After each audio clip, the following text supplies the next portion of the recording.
Everyone, welcome our new mini blog. আজ আমরা চলে এসেছি সুন্দর একটি জায়গায় ঘুরতে। প্রথমে সেখানে আমরা 3 নম্বর কাউন্টারে এসে টিকিটটা কেটে নিলাম। তারপর এখানে প্রচণ্ড গরম পড়েছিল সেখানকার, তাই আমরা নিলাম একটা সুন্দর একটা লস্যি। তাই লস্যিটার দাম অনেক ছিল, কিন্তু খেতে ছিল টেস্টি।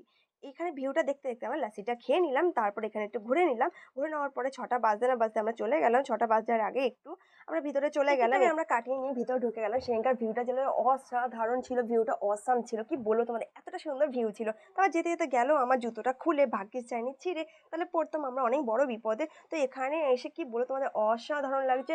তোমরা যদি আসতে চাও অবশ্যই এসো, এখানটা না আসলে বোঝা যাবে না, এতটা সুন্দর ফিল তোমরা নিতে পারবে এখানে এসে, কি বলবো তোমাদেরকে। আর যদি তোমরা বড় ব্লগটা পেতে চাও, পুরো এখানে কিভাবে আসবে, কি কত টাকা টিকিট, কি কি পাওয়া যাচ্ছে আর কেমন লাগছে, পুরো ডিটেলসে তোমাদেরকে জানিয়ে দেবো, পুরো ফুল ডিটেলসে পরে নেক্সট ব্লগে। যদি ব্লগটা দেখতে চাও তাহলে লাইক, আর যদি ভালো লাগে একটা লাইক, কমেন্ট আর শেয়ার অবশ্যই করে দিও, সাবস্ক্রাইবার করে দিও। আর পরের ব্লগের জন্য কমেন্ট করো। আমরা